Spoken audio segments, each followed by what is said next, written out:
The night my neighbor knocked on my door shaking, I realized my marriage had already ended.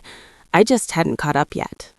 That's the line that still echoes in my mind whenever I think back to that evening. The one where everything I believed about my home, my comfort, my husband, shattered like thin glass under a heavy hand. But before you think I'm being dramatic, let me take you to the moment just before the knock came. A moment that felt so ordinary, so painfully normal, that I never would have guessed my life was about to turn inside out.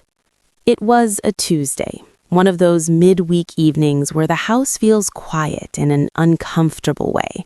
The kind of quiet that makes you realize how long it's been since you've laughed in your own kitchen. The casserole I pulled from the oven smelled like thyme and butter, and the kind of recipe you make when you're trying to remember who you used to be. I set it on the counter, waiting for the metallic click of the front door, the one my husband, Mark, made every night when he got home. But it didn't come. The clock above the fridge ticked its judgment. 6:42, then 6:50, then 7:03. I told myself he was running late. Traffic, work, a meeting that ran over. All the excuses married women learn to hand out like candy to themselves. "Don't start wondering," I whispered into the kitchen air, wiping my hands on a dish towel. "You're tired, that's all." I poured myself a glass of water and walked to the window, the one facing Mrs. Ellison's house, directly across from ours. And like always, her curtains were slightly pulled back, a slit, a seam, a watchful eye. I didn't think much of it anymore. She was old, alone, bored. Watching the neighborhood probably kept her mind busy. But that night, there was something different about the way that curtain moved. It wasn't casual, like she was passing by. It was deliberate, held open by fingers, watching me. I stepped back just as headlights swept across the drive. Not Mark's car, a stranger's, someone turning around. The moment of distraction should have made me forget the curtain, but her eyes stayed with me. Not the color, not even the shape, but the intention. She'd been watching me. Later, I'd learned she wasn't watching me, she was watching him. But for now, all I felt was that uneasy shift in my stomach. The one that says something's off, but you shove it down because loving someone means ignoring the cracks until your fingers bleed from trying to keep them closed. When Mark finally walked through the door at 7:38, he smelled like cologne, a different one than the bottle I bought him for Christmas. This one was sharper, more polished, like he'd walked through the men's aisle at some upscale store. He kissed the top of my head, quick, dismissive. "Tired day," he muttered, dropping his briefcase with a thud. "I'm starving." I tried to read his face. Tired, yes, but something else, something jittery, like he'd been somewhere he shouldn't have been and hadn't shaken the feeling of it off yet. But I smiled, because that's what you do when you've been married too many years to count. You smile instead of asking the questions you're scared to know the answers to. We ate in silence, forks scraping, the hum of the dishwasher cycling, his phone buzzing once, twice, then going completely silent when he flipped it over and placed it face down. "Everything okay?" I asked lightly. "Work." That was all. He didn't look at me when he said it. He didn't look at me for the rest of the meal. After he went upstairs to shower, I started packing up the leftovers. The kitchen felt colder without him, even though his mood had been like a closed door all evening. That's when I heard it. 3 rapid knocks on the front door. Too fast to be friendly, too uneven to be confident. I dried my hands and opened it. And there she was, Mrs. Ellison, my 78-year-old neighbor, with her thinning gray hair pulled into a trembling bun, her robe pulled tight around her frail shoulders, and her eyes wide in a way I had never seen before. Her hand clutched the frame of my door like she was afraid the world might tilt. "Please," she said, her voice a dry whisper. "Can I come in?" I stepped aside, alarm buzzing under my skin.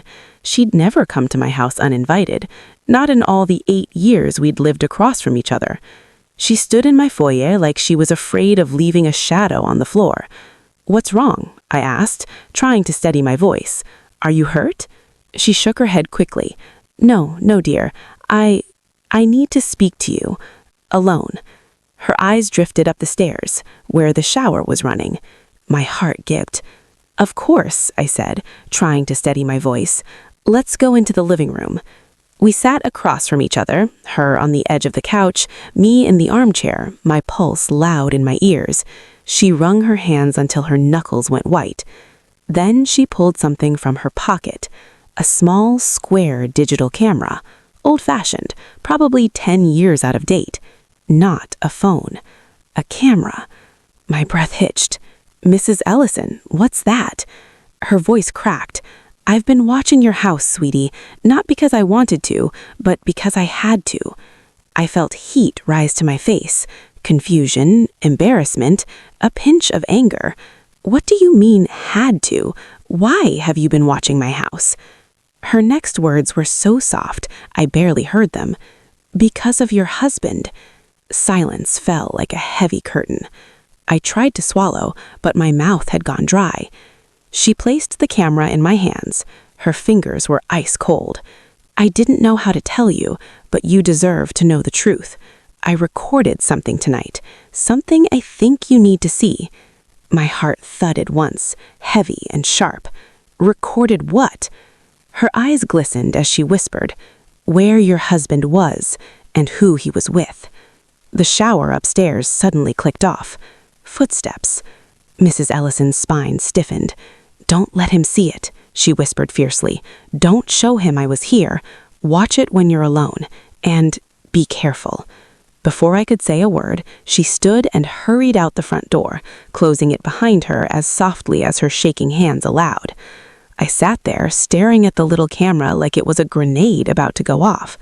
Footsteps came down the stairs. "Who was that?" Mark called casually. I inhaled, steadying myself. "Wrong house," I lied, "just someone confused." But inside, everything was trembling, not because of what I might find on that camera, but because some part of me already knew it. I just wasn't ready to admit it yet. I didn't watch the camera that night. I told myself I would, that as soon as Mark fell asleep, I'd slip into the guest room and press play. But when I heard his steady breathing next to me, something inside me froze. Not fear, not denial, something quieter, like grief that hadn't fully formed yet. So I waited until morning. He left earlier than usual, barely touching the coffee I made.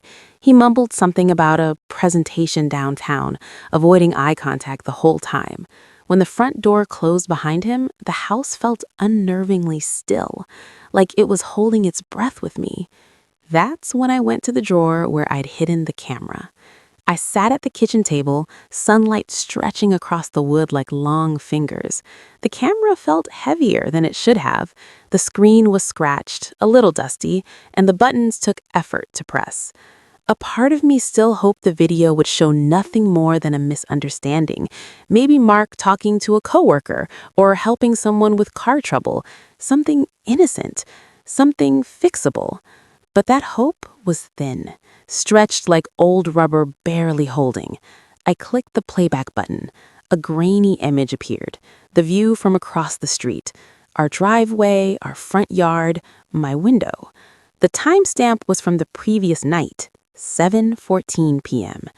A figure appeared, not at our house, but walking from the end of the block, moving quick like he didn't want anyone to see him. He kept looking over his shoulder, then checked his phone. Even grainy, I recognized his walk, the slight forward tilt, the quick stride. Mark. I leaned closer. He didn't come home from that direction. He comes from the opposite side, the highway exit, the main road. So where had he been? He wasn't alone. A second figure stepped out from behind the tall oak tree by the pathway. A woman. You couldn't see her face, not really, but I saw her shape, her posture, the way she stood too close to him like they shared something private. She touched his arm. He didn't pull away.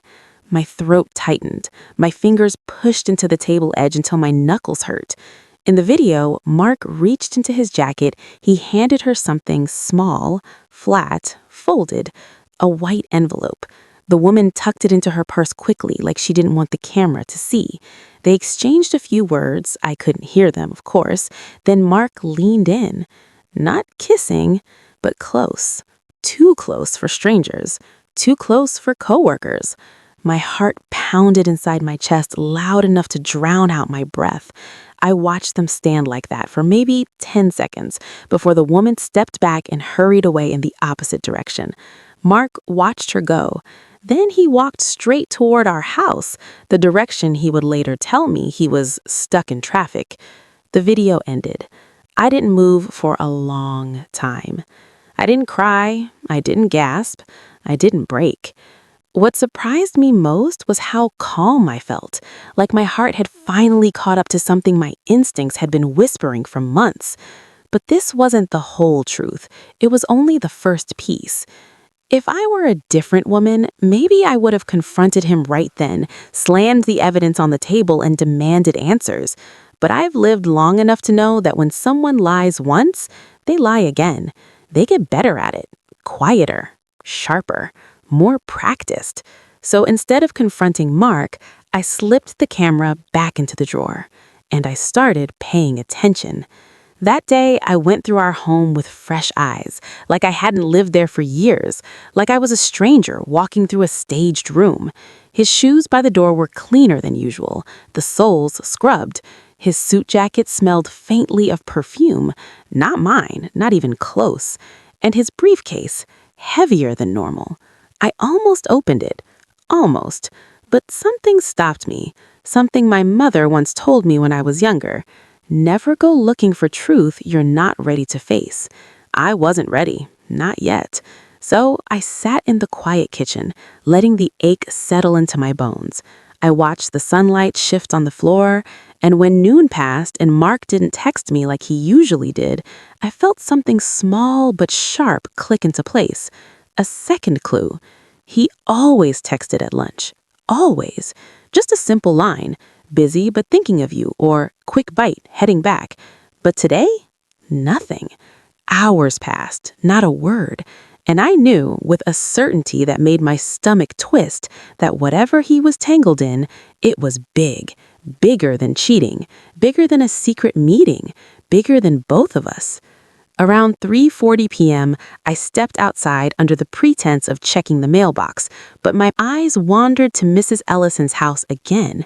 Her curtains were open slightly, again, not as much as before, but enough to tell me she was watching. But this time, I felt no irritation, only curiosity, and something that resembled fear. Was she seeing something I hadn't noticed before?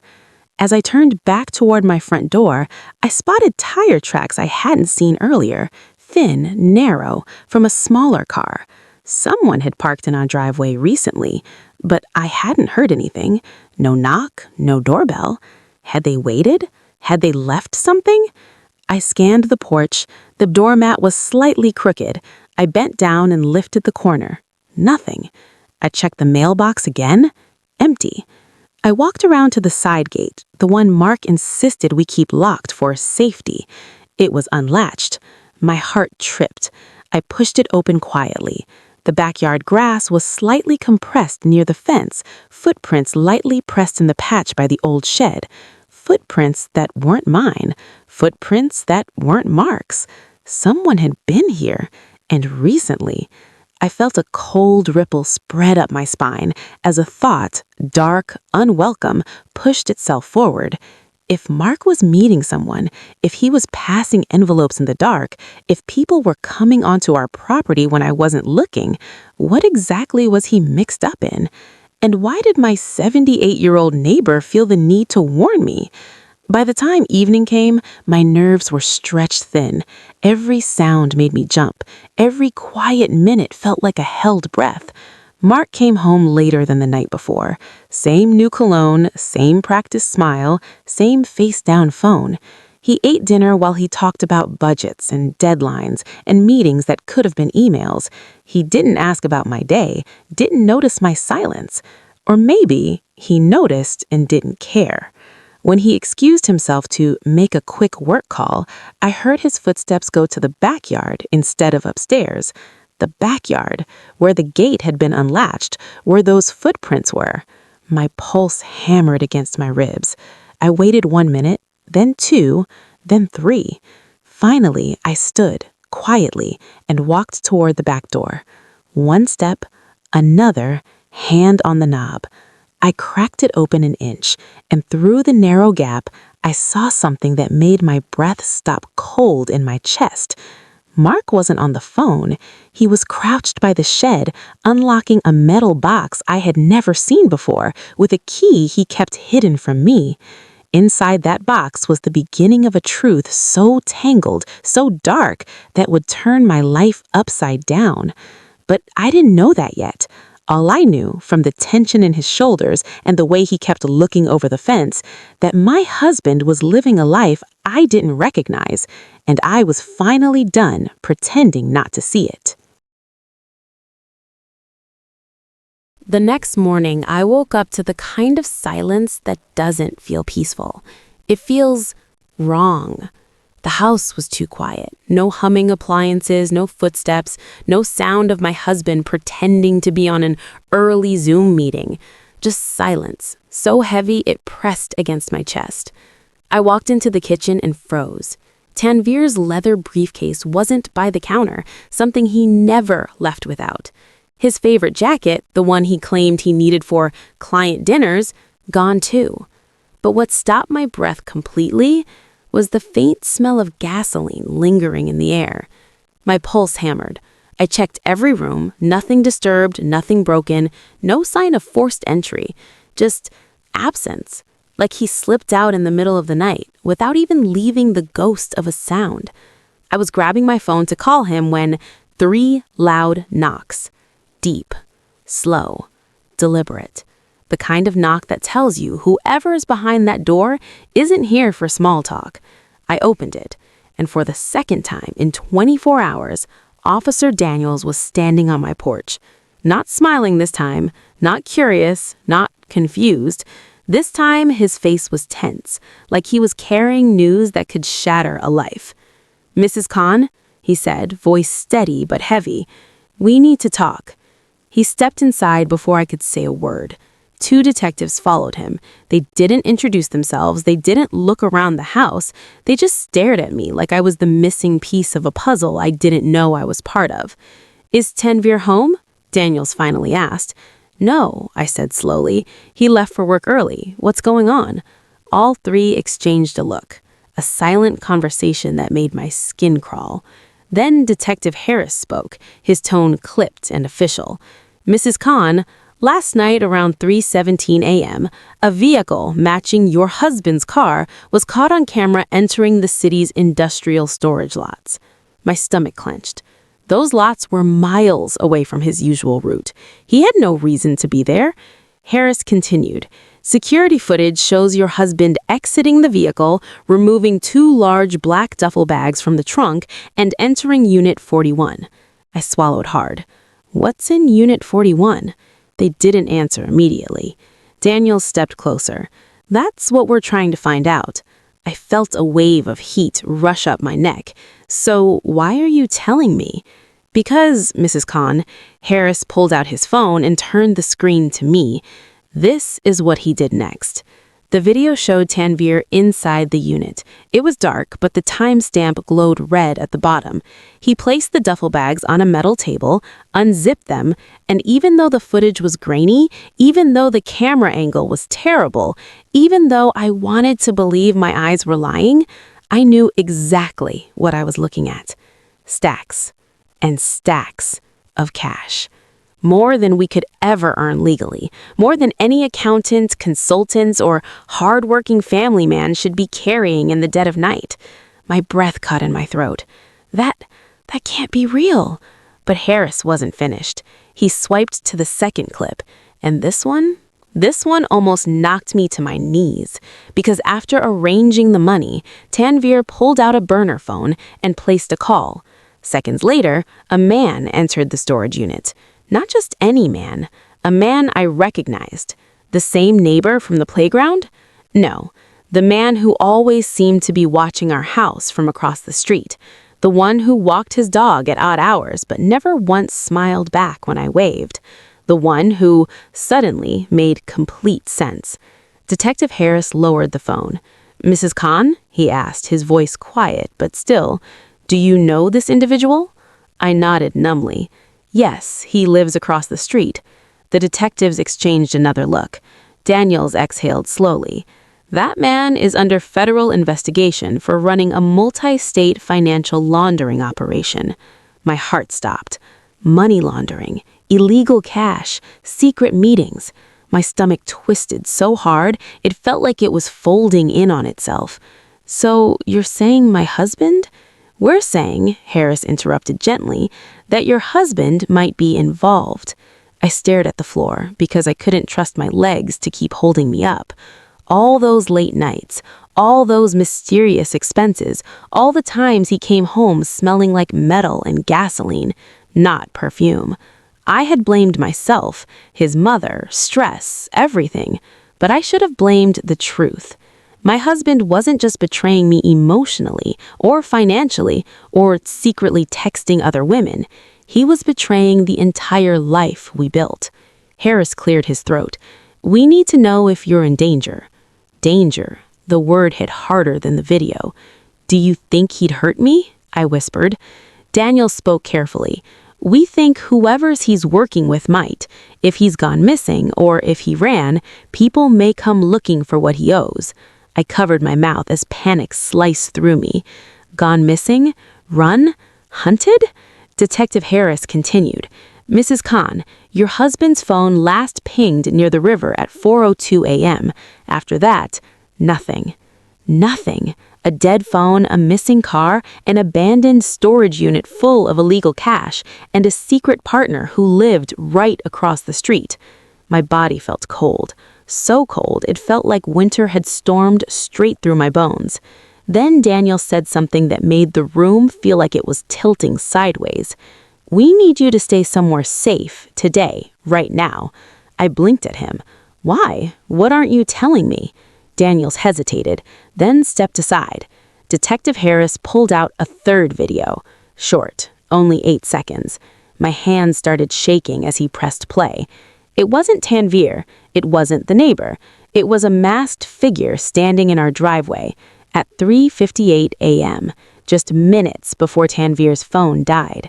The figure approached the front door, raised a gloved hand, and slid something into our mailbox, then turned, looked directly into the camera, and nodded, like he wanted someone to know he'd been there. I covered my mouth as a choked sound escaped me. "Mrs. Khan," Harris said quietly, "until we find your husband and identify who else is involved, we cannot guarantee your safety. You need to leave this house immediately." My world spun. My marriage, my home, my trust, my entire reality, all collapsing in a single morning. I whispered, voice trembling, "I don't understand. Why would he drag me into something like this?" Detective Harris looked at me with a strange mix of sadness and certainty. "Because, ma'am, betrayal doesn't always come from the heart." He paused. "Sometimes it comes from desperation." I don't know how long I stood there after the detectives left, staring at the door like maybe Tanvir would walk through it, laugh, and say it was all a misunderstanding. But the truth was sitting in my mailbox, waiting for me, watching me, just like the masked man had. My hands were trembling as I walked outside. The air felt heavier than usual, like the whole street was holding its breath. I opened the mailbox. A single white envelope. No return address, just my name written in sharp, hurried handwriting. Amara. Not Mrs. Khan, not typed, not formal, just my name, like someone who knew me far too well wrote it. My fingers felt numb as I pulled it out. For a moment, I considered calling Officer Daniels, but something inside me whispered, "Open it now, alone, before anyone else sees." I tore the flap. Inside was one sheet of paper. 5 words. 5 words that punched the air straight out of my lungs. He wasn't who you thought. That was it. No signature, no instructions, no explanation. Just a warning or a threat, depending on how you read it. And right as I absorbed the message, right as my stomach twisted into a knot so tight it felt like wire, I felt eyes on me. I looked up. Across the street, the neighbor, the same man who appeared in the storage unit video, was watering his lawn, slowly, casually, like he wasn't laundering money or meeting my husband at 3 a.m.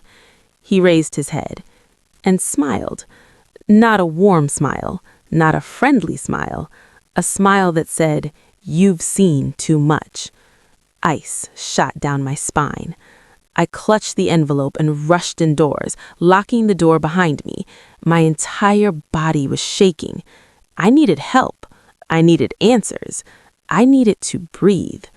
Detective Harris insisted I leave immediately, but there was one problem. I couldn't leave the house with no idea what Tanvir dragged me into, because whatever it was, whoever these people were, they wouldn't just let me disappear quietly. So I did the stupidest, smart thing of my life. I went to the one place I shouldn't have gone alone, the storage unit. The drive that didn't feel like mine.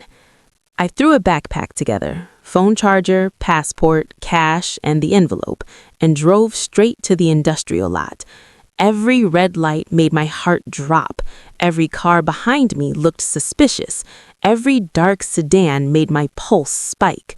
I kept hearing Daniel's voice in my head. You might be in danger.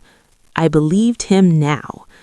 When I reached the lot, the air was thick with engine fumes and a metallic scent I couldn't place.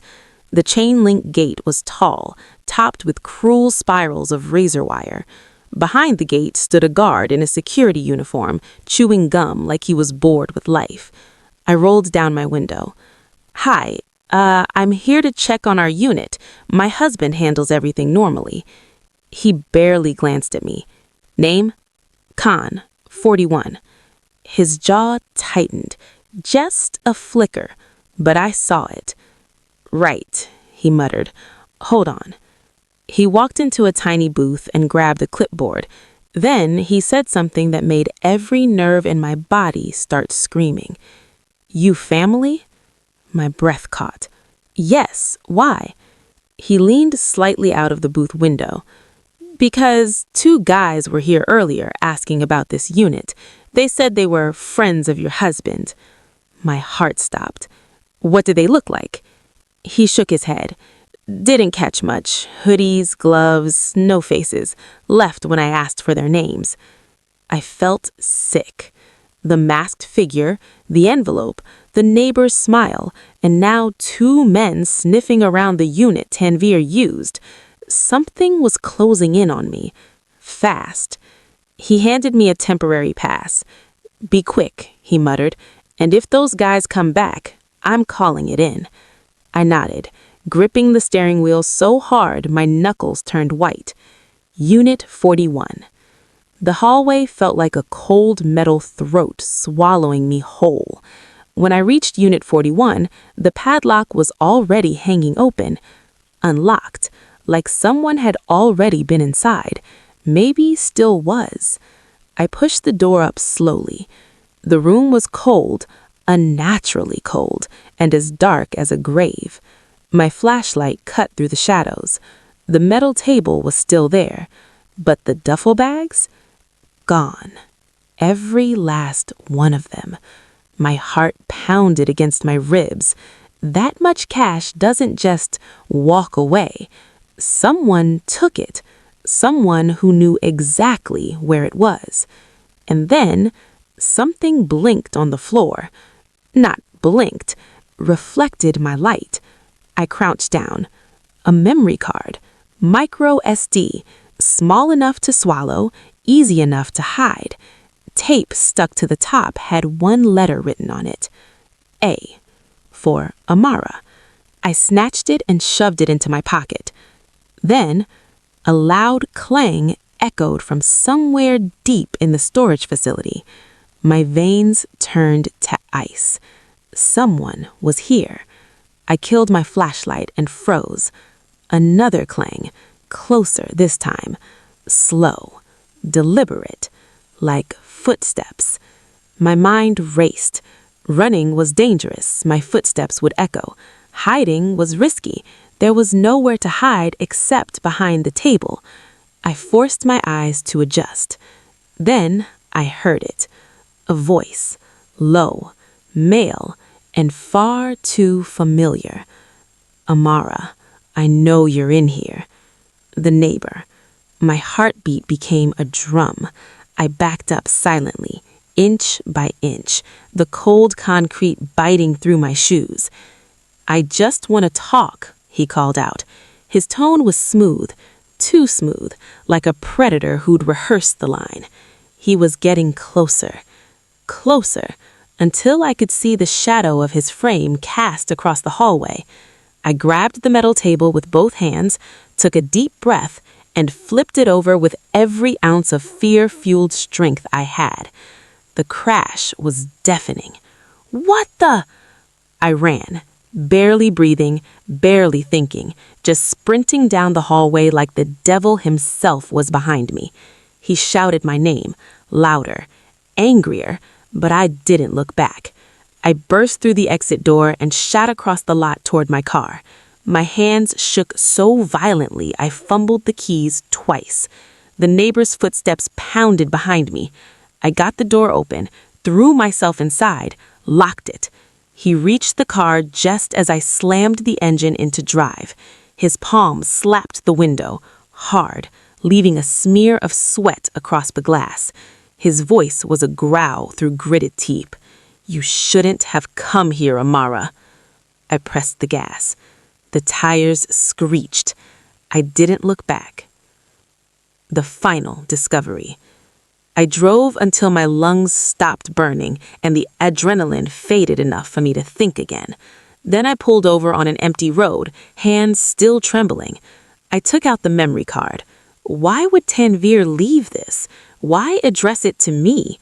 I slid it into my phone. A video popped up. Just one. Titled, If You're Watching This, I'm Gone. I sat alone in my parked car on that empty service road, the engine ticking softly as it cooled. The world outside was silent, the kind of silence that feels like a held breath. The memory card sat in my palm, no larger than my thumbnail, yet heavy enough to crush an entire life. I opened the video. For a moment, only darkness. Then Tanvir appeared.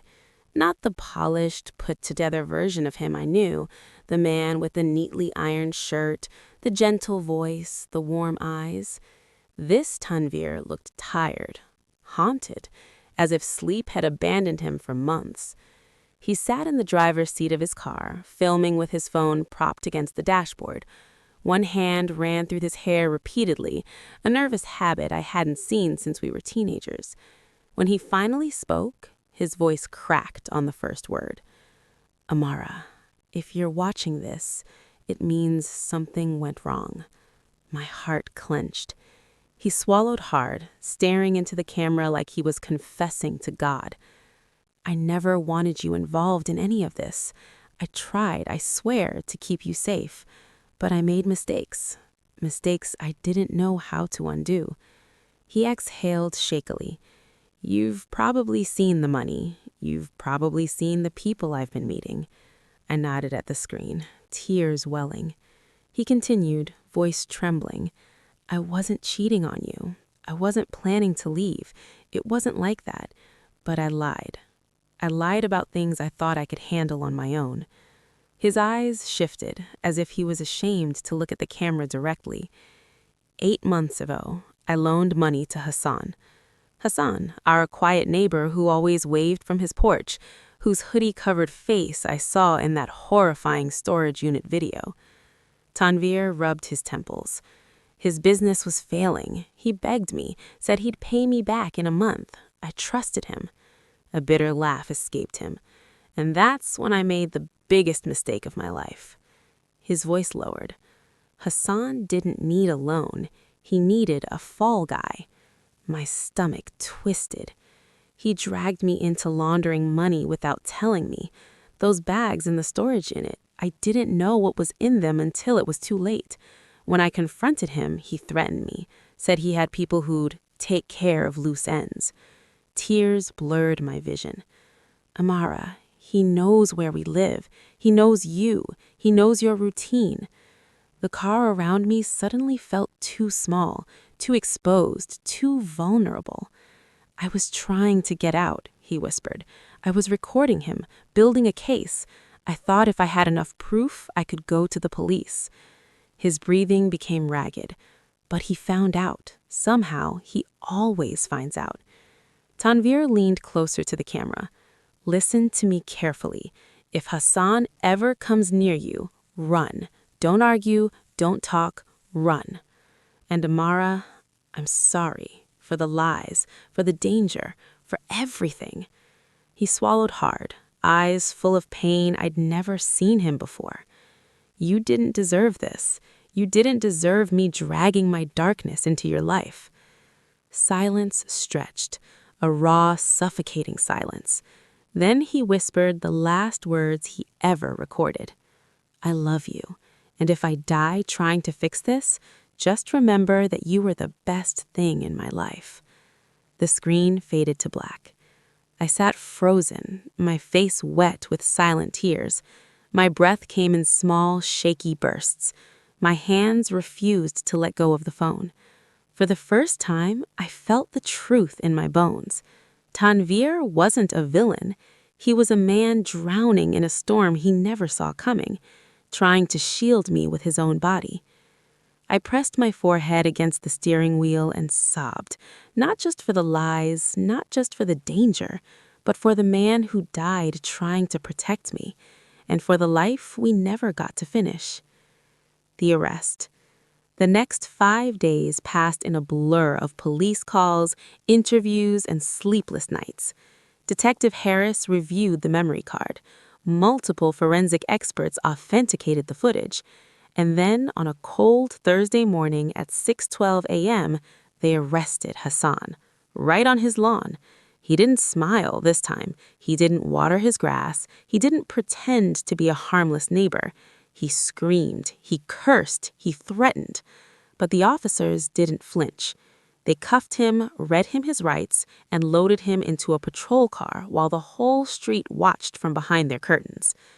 As they drove him away, Detective Harris turned to me and said, "You may have just saved other lives too."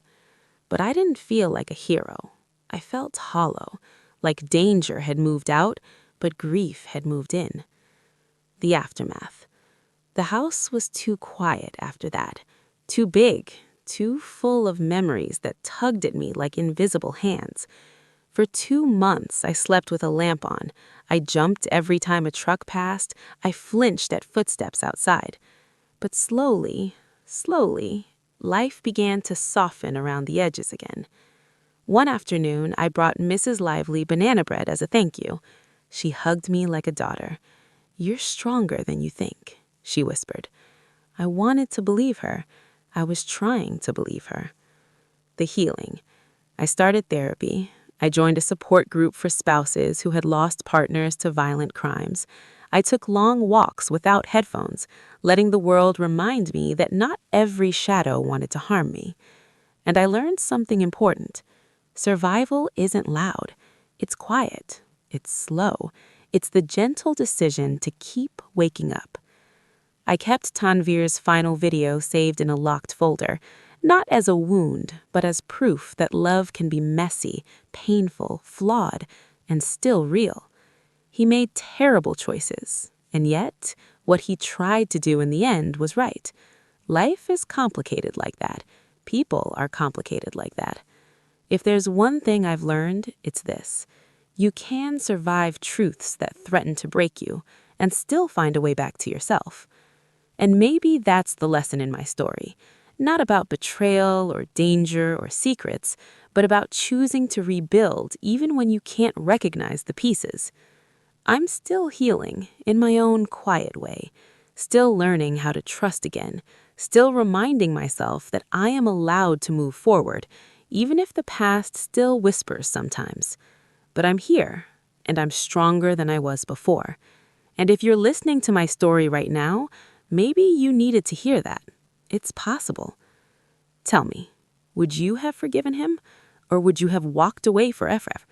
Let me know in the comments. And if my story touched your heart even a little bit, don't forget to subscribe and support the channel. There are so many stories left to tell, and I'd be honored to share the next one with you.